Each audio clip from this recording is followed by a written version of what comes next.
Peace, family. This is a video reply to Captain Solo. He made a reply to my video, Charles, Xavier, or Erik Lensherr, Professor X or Magneto.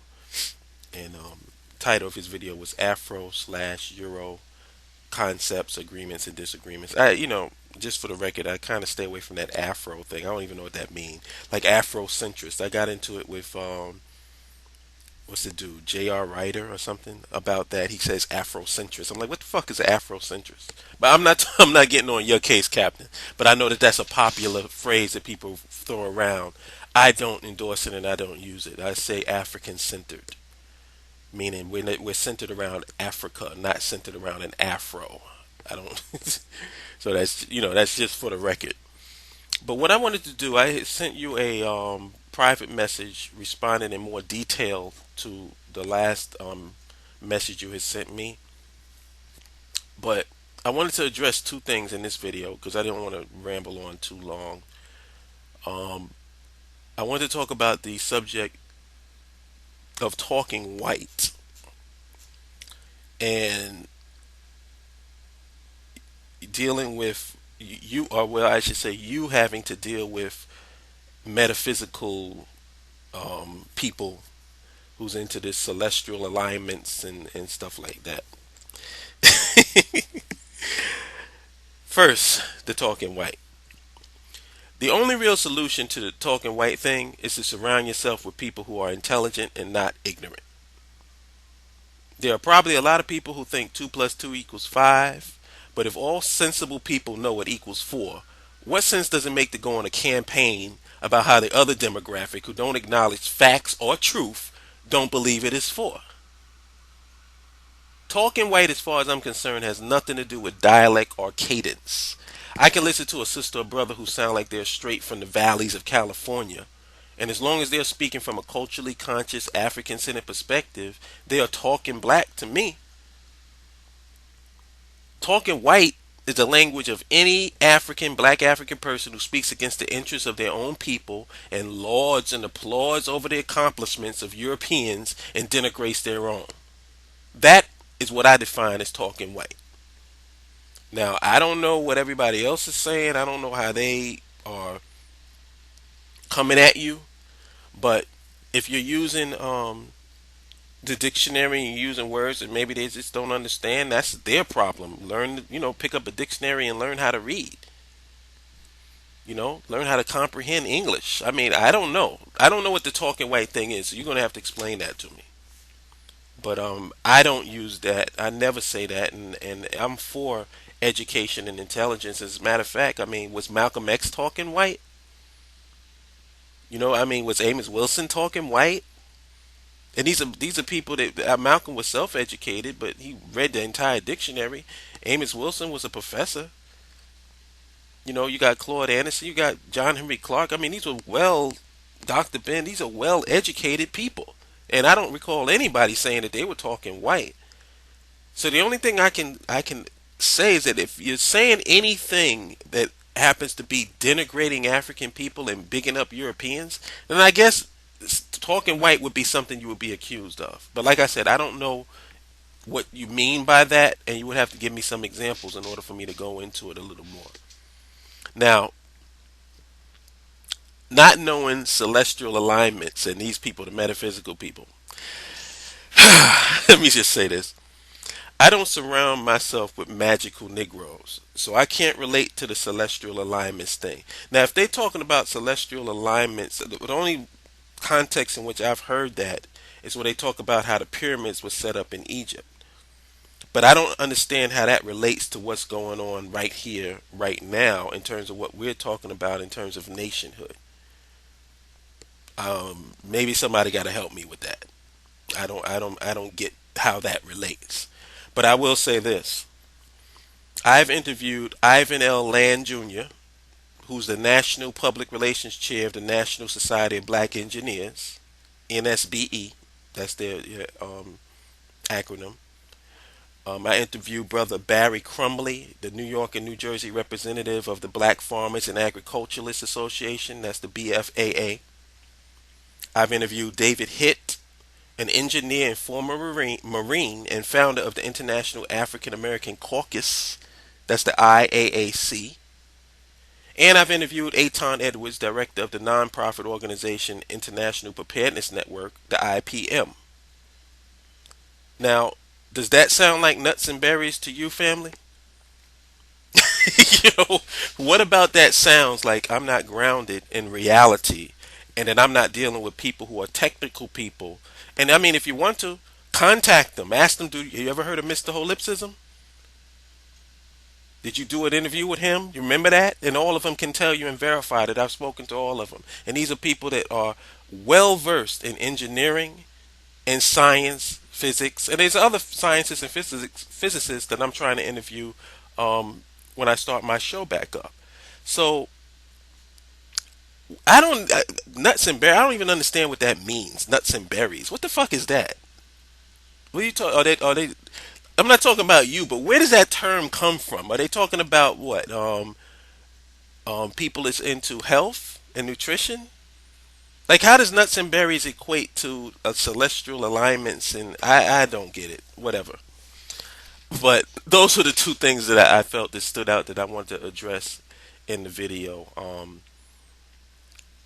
I feel that there's a lack of sincerity on the part of a lot of people who say that they want to understand black nationalism. I think that a lot of times it's bullshit. Because I know when I wanted to learn what I learned, I didn't come into the game with the people that were already present with that attitude. Like, oh, well, why don't you tell me what's your solution? What I did was I went to lectures, I listened, I read books, you know what I'm saying? And I surrounded myself with the information so that I can understand it. And I do the same thing now. Like, I'm just now getting into the whole economic aspect of things, and I've been studying that for a couple of years now, learning about the monetary system and how it works. Um, in its present context and its historical context as well. Because if you're talking nationhood, you have to establish what type of economic system are you going to use, what type of political system are you going to use, and you need to have information. You need to know how things work, how they didn't work, if they didn't work, why, if they did work, why. You know, so if you're talking to a bunch of people that's out in the atmosphere, because I know there's some videos on YouTube that I've clowned some people, where you got a guy saying that he can tell water what to do, and somebody who's dissipating clouds in the sky. I don't deal with magical Negroes. I can't relate to that. So what I would suggest to you is stay away from magical Negroes. Stay away from people who's accusing you of talking white, and start surrounding yourself with some people that are real nationalists. What I would suggest you do is there's a brother, he's in one of my videos, Kala. Um, his BTR show is the Kala Nation. So it's blogtalkradio.com/Kala Nation. Start there. He's about as far away from the so-called celestial planets, nuts and berries as you can possibly get. As a matter of fact, he goes, me and him go to war against these so-called conscious people all the damn time. Because there is a problem with that. There's a problem with people out there misrepresenting what nationhood is and misrepresenting what African consciousness is. But there's a lot of well-grounded people who you can talk to. And as long as you come at them sincerely, and one of the number one things that I would suggest is to read. Because a lot of these guys, I mean, I listened to a video on YouTube. I won't even say the person's name, but I was listening to this guy talking, and he said that every time he sees these conscious people or black nationalists, they never present any solutions in their video. And it just made me cringe because I'm like, that is so painfully ignorant a statement to make. Painfully ignorant.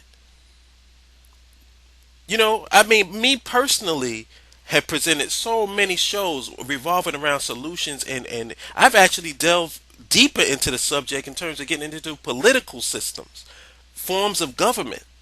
and all of this, and like just basic things, and talk to very technical people, people who are very proficient in a particular field, and not just me, other groups, other shows that I listen to.